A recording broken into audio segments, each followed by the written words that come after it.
नमस्कार, crime petrol के एक नए एपिसोड में आपका स्वागत है और मैं आकाश देशवाल।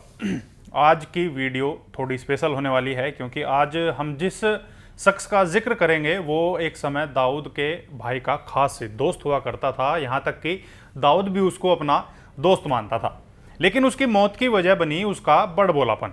जी हाँ, हम बात कर रहे हैं सतीश राजे की। सतीश राजे के बारे में बात करें तो एक अच्छे परिवार से आता था और उसे महंगी गाड़ी, महंगी घड़ियाँ, इन सब चीज़ों का उसे शौक था।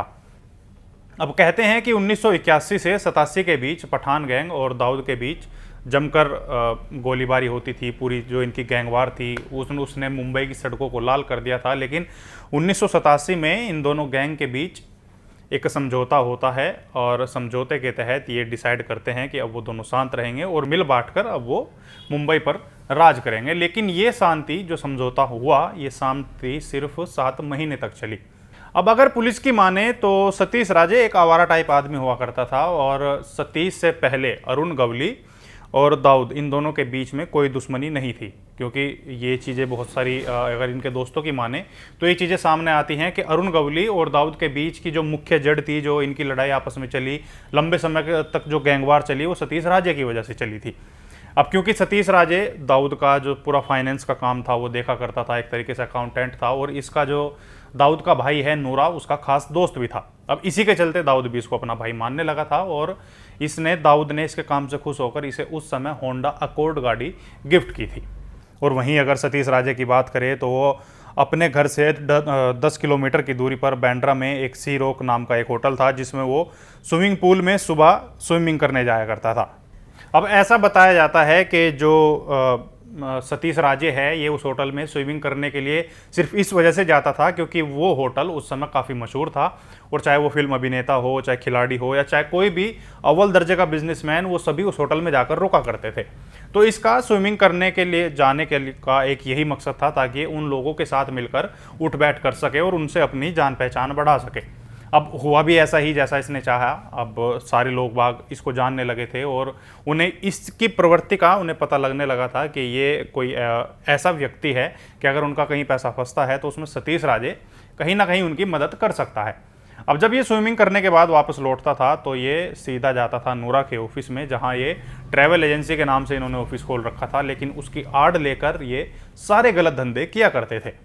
अब ये वो ऑफिस था जहां अपने इनके जितने भी क्लाइंट हुआ करते थे, जिनका पैसा फंसा होता था मार्केट में या किसी को पैसे की ज़रूरत होती थी, तो वो उन सारी चीज़ों को वहां पर उस ऑफिस में, ट्रैवल एजेंसी के ऑफिस में देखा करते थे।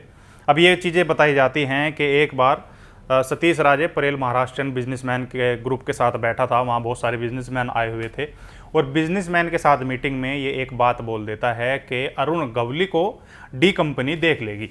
अब ये वो समय था जब दाऊद की डी कंपनी पूरे मुंबई में अपना राज जमा चुकी थी, उसका अच्छा खासा दबदबा था। अब लेकिन इसके चलते अरुण गवली तक ये बात पहुंचती है और जब अरुण गवली को इस बात का पता लगता है कि डी कंपनी उसके पीछे है, वो उनके बिजनेसमैन को तोड़ रही है, तो उसके दिमाग में ये चीज़ कहीं ना कहीं हिट कर जाती है कि अगर डी कंपनी का आने वाले समय में दबदबा और ज़्यादा बढ़ता है तो जो आज बिजनेसमैन उसके साथ खड़े हैं या जो लोग उसके साथ खड़े हैं, वो चंद मिनटों में डी कंपनी के साथ खड़े हो जाएंगे। अब इसी को लेकर आगे उसकी जान को खतरा भी हो सकता है। तो इस मेन बात ये थी इन दोनों के बीच की गैंगवार को लेकर, जो सतीश राजे ने बिजनेसमैन के साथ एक बार सिर्फ बातों में बोली थी। इसी बात के चक्कर में इन दोनों के बीच में गैंगवार हुई, जो कि गैंगवार इतनी लंबी चली और इतनी ज़्यादा भयानक रूप उसने ले लिया था बीच में एक टाइम में कि लोग बाग मुंबई छोड़कर जाने को मजबूर हो गए थे। अब ये सारी इन्फॉर्मेशन मिलने के बाद अरुण गवली सोचता है कि अगर उसने जल्द ही कुछ डी कंपनी को लेकर नहीं किया तो जो आज लोग अरुण गवली के नाम से डरते हैं या अरुण गवली के साथ खड़े हैं, वो कल मौका बदलते ही डी कंपनी के साथ हो जाएंगे। तो वो एक प्लान तैयार करता है कि जिससे पहले डी कंपनी उस तक पहुंचे तो वो डी कंपनी तक पहुंच जाए। अब ये वो दौर था जब डी कंपनी बहुत ज़्यादा बदनाम भी हो चुकी थी और शायद ही कोई ऐसा शूटर होगा डी कंपनी का जो खुलेआम घूमता हो, लेकिन सतीश राजे को छोड़कर। अब सतीश राजे अपनी होंडा अकॉर्ड में अकेला घूमा करता था और साथ ही उसके 2 खास दोस्त भी थे, दिनेश झाड़िया और प्रकाश उर्फ पकिया। ये दोनों अपनी खुली जीप में सीरोक होटल में ही जाया करते थे। तो दिनेश और पकिया जब सीरोक होटल में जाते थे तो ये होटल जाने से पहले वहाँ आसपास घूमा करते थे, सिर्फ नॉर्मल वॉक किया करते थे। अब ये इस तरीके से अपना रोज़ का रूटीन फॉलो करते थे। तो एक दिन ये होटल में जाने से पहले वहाँ वॉक करते हैं तो इन्हें एक अरुण गवली का शार्प शूटर दिलीप लांडे वहाँ दिखाई देता है, जो बैठकर एक अखबार पढ़ रहा होता है। अब इन्हें उस पर शक हो जाता है, क्योंकि अरुण गवली का कोई शूटर डी कंपनी के इलाके में आकर इस तरीके से ऐसी स्थिति में बैठकर अखबार पढ़े, तो ये कहीं ना कहीं खास करके अंडरवर्ल्ड के लोग इस चीज़ को समझ जाते थे कि ये कोई जो शख्स है ये उन पर नज़र बनाने के लिए है। अब इसी को देखते हुए पकिया उस शख्स के पास जाता है और उससे पूछता है कि भाऊ आप यहाँ क्या कर रहे हैं। अब इतना बोला ही था कि तभी जो दिलीप के बाकी के साथी थे वो पीछे घास से निकल कर वहाँ आते हैं और उन सभी के पास हथियार थे। अब उनके हथियारों को देखकर एक बार तो पकिया डर जाता है, क्योंकि अंडरवर्ल्ड से जुड़े कुछ काम वो भी करता था। हालांकि वो सोचता है कि ये आज मुझे मारने आए हैं, लेकिन ऐसा नहीं होता और वो वहाँ से थोड़ी देर बाद चले जाते हैं। अब उनके जाने के बाद पकिया और दिनेश ये समझ जाते हैं कि ये सतीश राजे पर नज़र बनाने के लिए आए थे।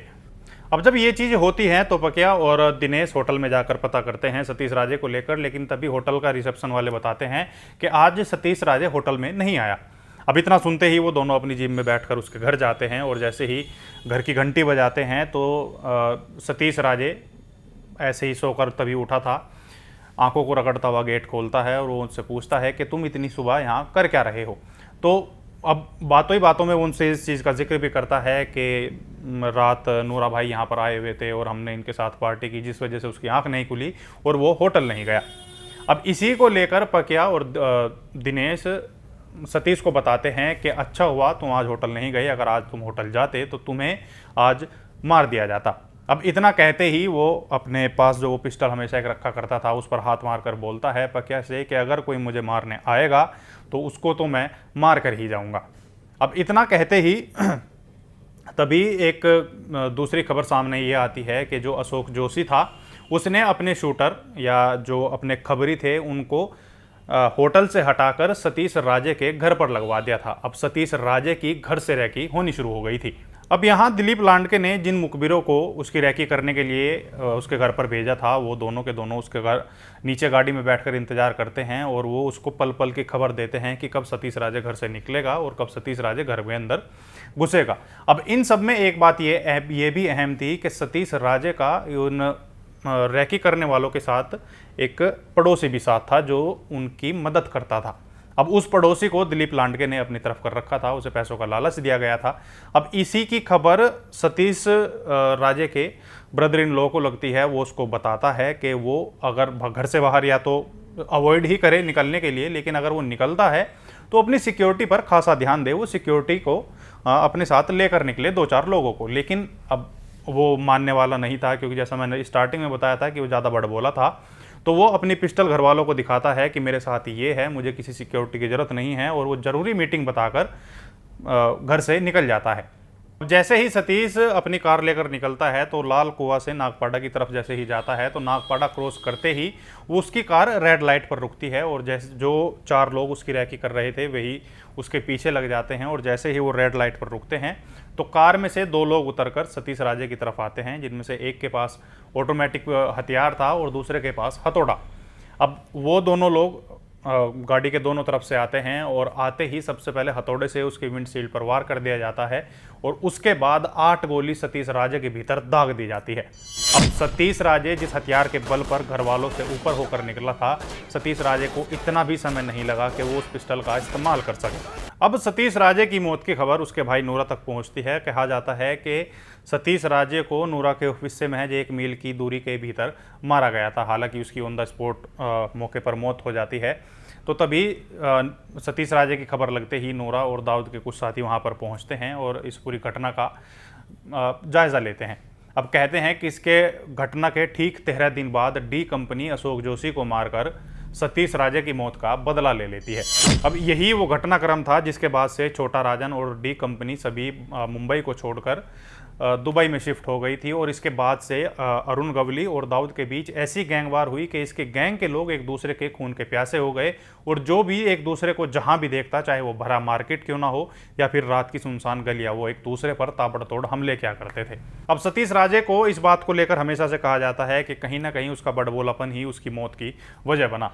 तो ये स्टोरी आपको कैसी लगी हमें कमेंट करके ज़रूर बताएं, साथ ही अपने दोस्तों के साथ इसे शेयर करना बिल्कुल ना भूलें। और अगर आप हमारे चैनल पर नए हैं तो अभी हमारे चैनल को लाइक और शेयर बिल्कुल कर दीजिए और सब्सक्राइब का बटन दबाना बिल्कुल मत भूलना। अब मुझे दीजिए इजाज़त, नमस्कार।